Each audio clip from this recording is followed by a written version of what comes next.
اس قدر معاشی استحصال دنیا کو چھوڑو جو اسلامی اشرافیہ ہمارے ساتھ کر رہے، جو مسلمان قانون ہمارے ساتھ کر رہے، جنہوں نے ہمارے بچوں کو بھوکا رکھا، ہمارے بچے جاہل ہیں، اللہ تعالیٰ کی نعمتوں سے انہوں نے ہمیں محروم کیا. کبھی اس گھر سے ایک آواز اٹھی ان قانونوں کے خلاف؟ کبھی اٹھی آواز؟ تو یہ کون کرے گا؟ اللہ کا رسول تو فضل میں تھے وَيَنْهَاهُمْ عَنِ الْمُنْكَرِ. ایک اور چیز آپ سنیں، وَيُحِلُّ لَهُمُ الطَّيِّبَاتِ. جتنی حلال چیزیں ہیں، رحمت کی چیزیں ہیں، نعمت کی چیزیں، انسانوں کے لیے مفید چیزیں ہیں جو طیبات ہے، جو انسانوں کو فائدہ دیتے، جو ان کو غذائیت پہنچاتے ہیں، جن سے ہمیں اشرافیہ نے محروم کیا ہے. حرام نہیں، انہوں نے محروم ہمیں کیا. میں حرام نہیں بولتا ہوں، انہوں نے ہم کو محروم کیا کہ تمہارے لیے نہیں ہے یہ دنیا کی راحتیں، یہ دنیا کی نعمتیں، یہ اللہ تعالیٰ کی رحمتیں، یہ خوراک کی چیزیں، یہ غذائیات کی چیزیں، یہ تمہارے لیے نہیں ہے، تمہارے بچوں کے لیے نہیں ہے. تمہارے بچوں کے لیے بھوک ہے، تمہارے بچے کے لیے جہالت ہے، تمہارے بچے کے لیے مشکلات ہے، تمہارے بچے کے لیے یہ ہے کہ وہ ایک ایک گولی کے لیے تڑپے ترسے. تو ان طیبات کو ہمارے لیے کون حلال کرے گا، کون عام کرے گا؟ عام کرے گا اس کو کون حلال کرے گا، کون اس کو عام کرے گا؟ کہ ہمارے بچے بھی، غریبوں کے بچے، کمزوروں کے بچے، وہ بھی اللہ کی نعمتوں سے استفادہ کریں. کیا غریب کا بچہ آم کو سونگھ سکتا ہے؟ کانا نہیں سونگھ سکتا ہے اس کو. وہ ایک سیب کو سونگھ سکتا ہے، ایک انار کو سونگھ سکتا ہے. تو یہ بات ہے نا، کس نے ایک ایسا نظام بنایا کہ ہمارے بچے پہلے انار کو سونگھتے تھے، ابھی سونگھ بھی نہیں سکتے. ریڑی والوں کو بھی نہیں چھوڑتے، بولتے جاؤ جاؤ تمہارے جو ہے نا بس میں نہیں ہے، یہ 500 روپے کا کلو ہے اور تمہارا باپ کا جو ہے نا سارا روزانہ 700 روپے کا، ریڑی سے دور ہو جاؤ. ابھی سونگنے بھی نہیں دیتے. یعنی اس حالت پر ہم کو کس نے پہنچایا؟ اگر امت وسط ہے، اگر امت وسط، تو اللہ نہیں پوچھے گا کہ میری رحمتوں سے، میری نعمتوں سے، میری روزی سے ایک طبقے نے میرے بندوں کو محروم کیا تھا. تم کہاں تھے؟ تم کہاں تھے وہاں جب میرے بچے سے سک رہے، جب میرے بندے سے سک رہے تھے، جب ان کو سونگنے کی بھی اجازت نہیں تھی؟ تم کہاں تھے وہاں پر؟ اچھا تم نمازوں میں لگے تھے، نفلوں میں لگے تھے، اللہو میں لگے تھے، ذکر اذکار میں لگے تھے. کیا یہ ذمہ داری تمہاری نہیں تھی؟ یہ ذمہ داری کو کون نبھاتا تھا؟ اور عجیب ہے کہ تم وقت کے قانونوں کے ساتھ ملے تھے، وقت کے قانونوں کے ساتھ ملے تھے، وقت کے فرعونوں کے ساتھ ملے تھے. تم تو امت وسط تھے. وَيُحَرِّمُ عَلَيْهِمُ الْخَبَائِثَ. اور جو خبیث چیزیں ہیں اللہ کا رسول ان کو منع کرتا ہے، حرام کرتا ہے. نشے کی چیزوں سے زیادہ خبیث کوئی چیز ہے؟ منشیات سے. آج ہمارے غریب کے بچوں کو منشیات پر کس نے لگا ہے؟ گھر گھر میں ایک نشئی، سارے نوجوانوں کو نشے پر کس نے لگا ہے؟ اچھا جوئے سے کوئی خبیث چیز ہے؟ ہمارے بچوں کو جوئے پر کس نے لگا ہے؟ جہالت سے کوئی خبیث چیز ہے؟ ہمارے بچوں کو جہالت پر کس نے لگا ہے؟ جنگ و جدل، خون بہانے سے کوئی خبیث چیز ہے؟ اور حرام کی چیزیں، چوری، ڈاکے زنی، دوسروں کے مال کو ہڑپ کرنا، کرپشن کرنا، یہ سارے خبیث چیزیں نہیں ہیں. ہم کو کس نے لگا ہے؟ اس کے خلاف کوئی آواز اٹھی؟ کیا وہ خبیث چیزوں کو ہم حرام کریں گے؟ دنیا میں خبیث چیز کو نہیں چھوڑیں گے، جس سے انسانوں کو اجتماعی نقصان ہوتا ہے، جس سے انسان کو نقصان ہوتا ہے، اس کے دین کو، اس کے دنیا کو، اس کے روح کو، اس کے جسم کو، اس کے ذہن کو، اس چیز کو ہم نہیں چھوڑیں گے. کبھی اس پر بات ہوئی ہے؟ کبھی بیت اللہ سے ایک آواز اٹھی ہے؟ کبھی بیت اللہ کے اندر جو کروڑوں مساجد ہے وہاں سے ایک آواز اٹھی ہے؟ اللہ کا رسول تو خبیث چیزوں کو حرام کرتا تھا کہ میں مدینے میں اور اپنے اندر میں ان خبیث چیزوں کو نہیں چھوڑوں گا جس سے انسانوں کو نقصان ہو. وَيَزَعُ عَنْهُمْ إِسْرَهُمْ. اور وہ پیغمبر اس پوزیشن میں تھا، لوگوں کے بوجھوں کو گرا دیتا تھا. یزعو اسرو، جو بوجھ ان پر ڈالے گئے تھے اللہ کا رسول ان بوجھوں کو اتارتا تھا. آج کی اشرافیہ نے، میں دنیا کے اشرافیہ کی بات نہیں کرتا ہوں، خود عالم اسلام کے اشرافیہ نے جو بوجھ ہم پر ڈالا، جو مالی بوجھ، ہم دن رات محنت کریں، ہم دن رات محنت کریں، وسائل ہمارے، علاقے ہمارے، محنت ہماری، کتنا بوجھ ہم پر ڈالا کہ اس بوجھ کو ہم اٹھا سکتے؟ آپ مجھے بولے، جو بوجھ عالمی اشرافیہ کو چھوڑو جو ہم پر ڈالا ہے، جو اسلامی اشرافیہ نے ہم پر ڈالا ہے، تمام شعبوں میں، سماجیات میں، اقتصاد میں، معیشت میں، سیاست میں، مذہب میں، تو ان بوجھوں کے خلاف کون اٹھائے؟ اللہ کا رسول تو اس پوزیشن میں تھا کہ وہ جو طاقتور لوگ، جو غاصب لوگ، جو ظالم لوگ، استحصالی لوگ جو بوجھ ڈالتے تھے، اللہ کا نبی اس بوجھ کو ختم کرتا تھا۔ جو ہمارے جاگیرداروں نے ہم پر بوجھ ڈالا ہے، ہاریوں پر، ہمارے دین کے پیشوا ہمارے لیے قابل احترام ہے، ہمارے دین کے بزرگ ہمارے لیے قابل احترام ہے، وہ جاگیرداروں کے اس بوجھ سے کسانوں کو، ہاریوں کو، بزگروں کو نکال سکتے ہیں؟ جو ہمارے وڈیروں نے، میں ذرا چھوٹا کر کے بات کو سمجھاؤں گا، حالانکہ مجھے نہیں کرنی چاہیے، ہمارے وڈیرے، ہمارے چودھری، ہمارے خان، ہمارے نواب، ہمارے سردار، میر معتبر، ہے نا، ہمارے پیسے والے، ہمارے بڑے بڑے تاجر، ہمارے بڑے بڑے صنعتکار، ہمارے بڑے بڑے قلمکار، وغیرہ وغیرہ وغیرہ وغیرہ، انہوں نے جو ہم پر بوجھ ڈالا ہے، علماء کرام کبھی ان بوجھ کے خلاف اٹھے؟ کیوں اپنے قوم پر اتنا بوجھ ڈالتے ہو؟ جہالت سے اور کوئی بوجھ ہے جو انہوں نے ہم پر ڈالا؟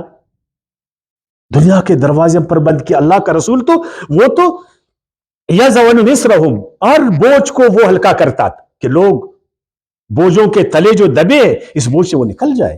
والاغلال التي كانت علیہم، وہ جو زنجیریں بوجھ کی جو انہوں نے توق پہنائے تھے سب سے پہلے ہمارے ذہنوں پر، معذرت کے ساتھ ہماری اشرافیہ نے ہمارے ذہنوں پر زنجیریں باندھی، تالے لگائے، مت سوچو اپنی کانوں سے، نہیں مت سنو اپنی کانوں سے، میرے کانوں سے سنو، جو تمہارے کان سن رہے وہ غلط ہے، جو میرے کان آپ کو بتائے وہ ٹھیک۔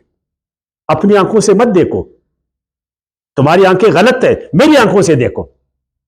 اپنے ذہن سے مت سوچو، میرے ذہن سے سوچو۔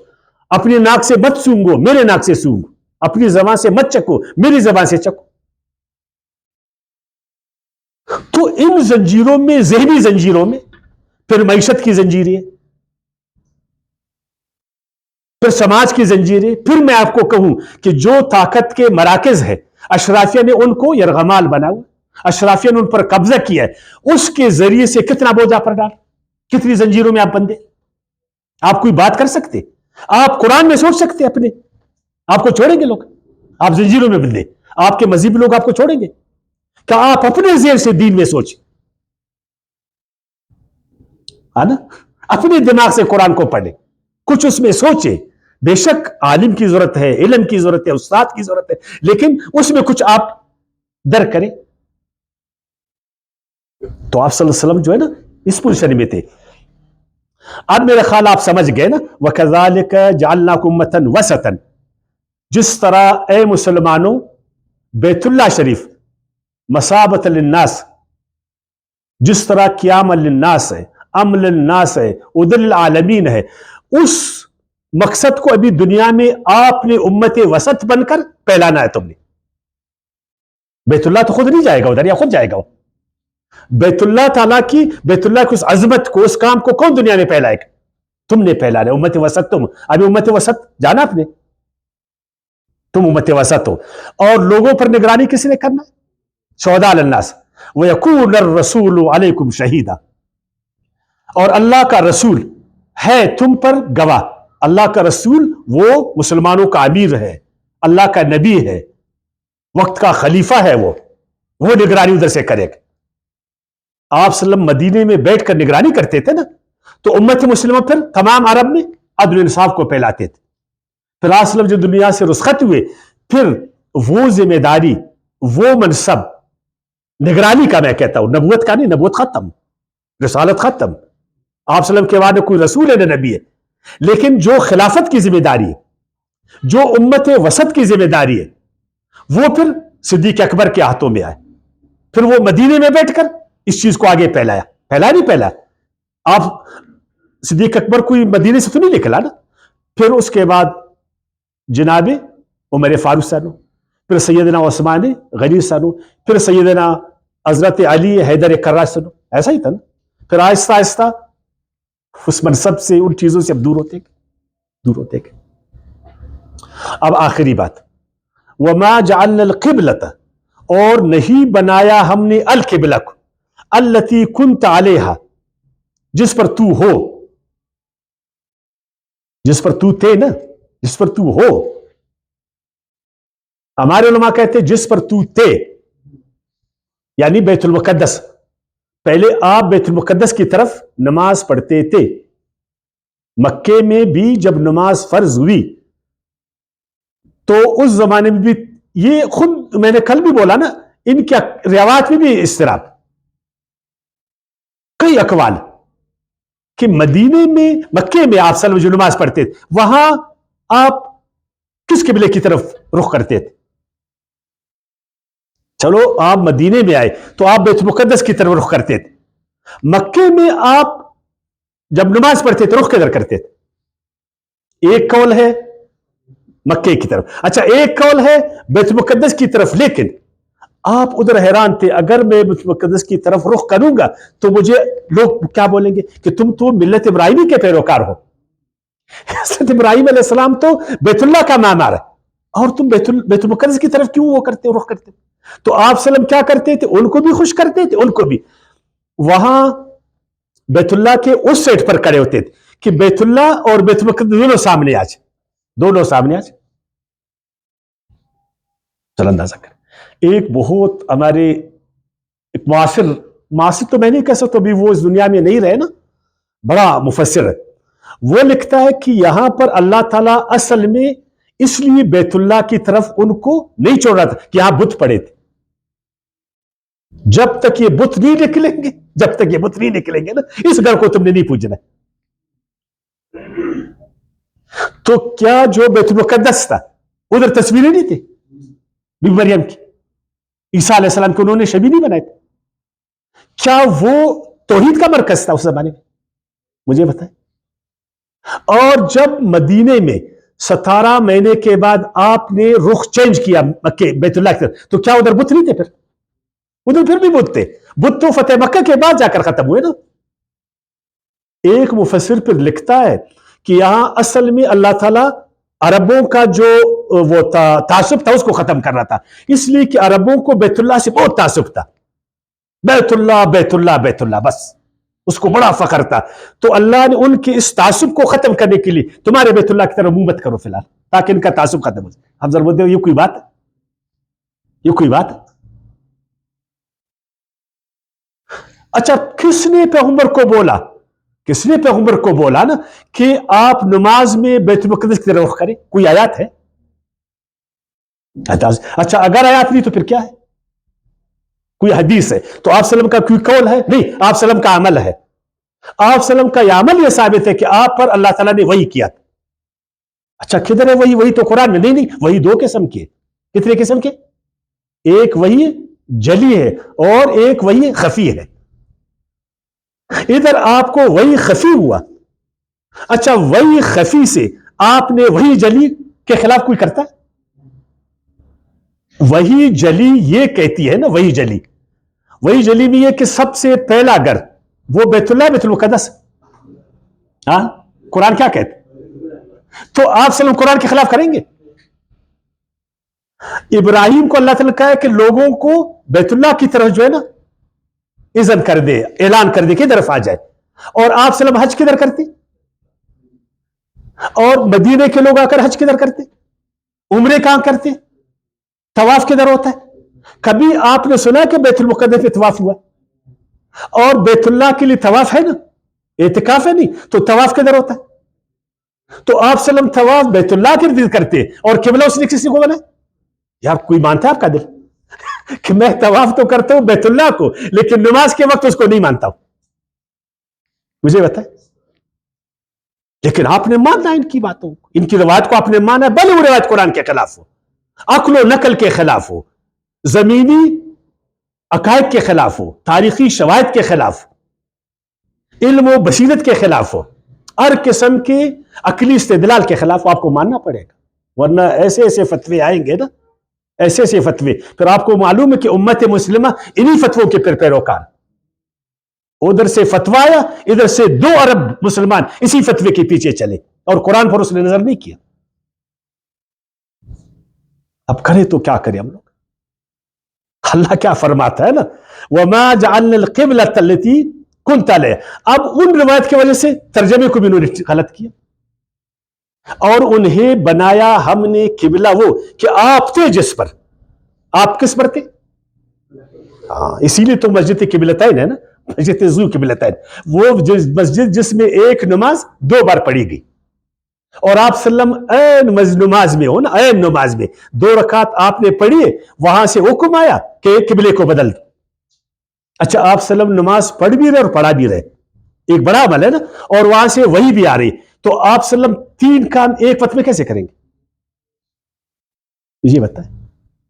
پھر آپ صلی اللہ علیہ وسلم، چلو مقتدیوں نے اپنا رخ پھیر دیا، اس وقت آپ صلی اللہ علیہ وسلم کے پیچھے تو عورتیں بھی تو نماز پڑھتے تھے نا، عورتیں بھی پڑھتے تھے، عورتوں کو تو پیچھا ہونا چاہیے بقول ان کا، ہے نا؟ تو آپ صلی اللہ علیہ وسلم تو آگے، جب رخ بریں گے تو اس کا مطلب آپ صلی اللہ علیہ وسلم جائیں گے اس طرف۔ کیا اس زمانے میں کمرے ایسے بنے تھے؟ کیا ایسی سہولت تھی؟ اللہ نے فرمایا وَمَا جَعَلْنَا، اور ہم نے نہیں ٹھہرایا، القبلہ کو، اس قبلے کو، کہ یہ تمام انسانوں کے لیے کیا ہے؟ مرکزی حیثیت ہے، مسابۃ للناس، امن للناس ہے، قیام للناس ہے، ہدی للعالمین ہے، تمام انسانوں کے لیے، تمام انسانوں کو عدل انصاف ادھر ہی سے ملے گا، دین اور دنیا کی ڈائریکشن ادھر ہی سے ملے گی، گرے ہوئے مظلوموں کو، محکوموں کو ادھر ہی سے اٹھایا جائے گا، آزادی ادھر ہی سے انسانیت کو ملے گی، دین کے شریعت کے مقاصد ادھر ہی سے پورے ہوئیں گے۔ یہ کوئی آسان کام ہے؟ بتائیں مجھے۔ وَمَا جَعَلْنَا الْقِبْلَةَ الَّتِي كُنْتَ عَلَيْهَا إِلَّا لِنَعْلَمَ مَن يَتَّبِعُ الرَّسُولَ، اس لیے اس قبلے پر زور دیا گیا، اس قبلے کی اہمیت بتائی گئی، اس کے مقاصد بتائے گئے، تم کو خیر امت اور شہداء علی الناس، امت وسط بنا گیا، تاکہ جانچا جائے لوگوں کو کہ اس عظیم مشن میں میرے پیغمبر کے ساتھ کون کھڑا ہے، اس بڑے کام کے ساتھ کون میرے نبی کے ساتھ کھڑا ہے، کہ اس مقصد کو وہ میرے رسول کی اتباع میں دنیا میں عام کرے، دنیا پر غالب کرے، کون ظلم کے خلاف میرے رسول کے ساتھ کھڑا ہے، کون گرے ہوئے قوموں کو اٹھانے کے لیے میرے رسول کے ساتھ کھڑا ہے، کون فرقہ بازی سے، وطنیت سے، لسانیت سے، وغیرہ وغیرہ سے نکال کر سارے لوگوں کو ایک رخ پر، ایک مرکز پر لانے کے لیے میرے نبی کے ساتھ کھڑا ہے۔ کوئی آسان کام؟ اسی لیے تو منافق پیغمبر کے ساتھ کھڑے نہیں ہوتے تھے، یہودی بھی بھاگ رہے، عیسائی بھی بھاگ رہے، عرب کے مشرک بھی بھاگ رہے، کیوں بھاگتے تھے؟ اگر بات صرف نماز کی تھی تو نماز سے تو کوئی جانچا نہیں جاتا، نماز تو ہم سب پڑھتے، نہیں پڑھتے؟ ہمارے ہاں بڑے سے بڑے کرپٹ لوگ بھی نماز پڑھتے یا نہیں پڑھتے؟ پہلے صف میں ہوتے، کون سا مشکل کام؟ اگر اس نماز سے آپ کسی کو جانچے، یہ تو سب پڑھتے ہم لوگ، بچپنے سے ہم لوگ پڑھتے، ہمارے بچے عورتیں سارے پڑھتے، نہیں، اللہ نے فرمایا اس قبلے کو اس لیے بنایا گیا، اس قبلے کو اس لیے یہ اہمیت دی گئی، یہ حیثیت دی گئی، تاکہ اس سے مسلمانوں کو جانچا جائے۔ آج بھی اللہ تعالیٰ ہمیں اسی عمل سے جانچتا ہے کہ تم امت وسط میں شامل ہو یا نہیں ہو، تم خیر امت کی ذمہ داریوں کو اٹھاتے ہو نہیں اٹھاتے، اس مرکز کو، میرے گھر کو تمام دنیا میں تم نے طاقتور بنانا نہیں بنانا ہے، تمام دنیا کے رخ کو اس طرف تم نے آمادہ کرنا نہیں کرنا ہے، یو این او کے مقابل میں اس گھر کو تم نے لانا نہیں لانا ہے۔ یہ جو عالمی استعمار ہے، عالمی اشرافیہ ہے، عالمی بدماش، جنہوں نے 4 ارب انسانوں کو بھوکا رکھا ہے، جو انسانوں کے وسائل کو لوٹ رہے، جو انسانیت کو کمزور کر رہے، جنہوں نے انسانیت کی آزادی اور احترام کو سلب کیا، جنہوں نے انسانیت کو اپنا غلام بنایا، ان بیڑیوں سے تم نے اللہ کے ان بندوں کو نکالنا نہیں نکالنا؟ کون کھڑا اس میں؟ اللہ جانچتا ہے۔ وما جعلنا القبلة التي كنت عليها إلا لنعلم من يتبع الرسول ممن ينقلب على عقبيه، اور کون میرے پیغمبر سے بھاگتا ہے، وَإِن كَانَتْ لَكَبِيرَةً, بہت مشکل کام ہے, بہت بھاری کام. نماز کوئی مشکل کام, اقامت صلاۃ مشکل کام ہے. نماز خود آسان ہے, اقامت صلاۃ, کیونکہ اقامت صلاۃ سے اقامت الدین, اور اقامت الدین سے جو ہے نا اقامت اسلام ہے. تو یہ باری کام, لیکن الا علی الذین ھدی اللہ, جو جنوں کو اللہ نے ہدایت دی ہے, جو اللہ سے رہنمائی لیتے ہیں, جو دین کی مغز کو جانتے ہیں, جو دین کی روح کو جانتے ہیں, جن کا تعلق قرآن کے ساتھ, جو اپنے پیارے پیغمبر کی سنت اس کے مشن کو جانتے ہیں, جو ابراہیم علیہ السلام کے مشن کو جانتے ہیں, جو جناب محمد صلی اللہ علیہ وسلم کے مشن کو جانتے ہیں, ان پر پھر باری نہیں ہے. ان پر پھر حضرت بلال پر باری نہیں ہے, لیکن ابو جہل پر باری ہے. وما كان اللہ لیضیع ایمانکم, یہ جو بوجھ اللہ نے تم پر ڈالا, اس لیے نہیں ڈالا کہ اللہ تمہارے ایمانوں کو سلب کرے گا. یہی بوجھ آہستہ آہستہ تم کو پاورفل بنائے گا. جس قدر تم لوہے کو کوٹو گے وہ سٹیل بنے گا, جس قدر اینٹ کو بٹی میں ڈالو گے پختہ ہو جائے گا, ہے نا. اللہ اس عمل سے تم کو مضبوط کرے گا, تمہارے ایمان کو خراب نہیں کرے گا. یہ جو باریک کام مسلمانوں تمہارے کندھوں پر اللہ نے ڈالا, اس سے تمہارے ایمان کو ضائع نہیں کرتا, تم کو کافر نہیں بناتا, بلکہ تم کو پختہ بناتا ہے. چو پخت شوی خدرہ بر سلطنت جمزن, اللہ چاہتا ہے کہ جب تم مضبوط ہو جاؤ تو اس زمانے میں جو فارس کی بڑی طاقت تھی نا, پھر اس کے ساتھ ٹکر لے لو. پھر ادھر کے جو حکمران ظلم کر رہے ان کے ہاتھوں کو ظلم سے روک دو.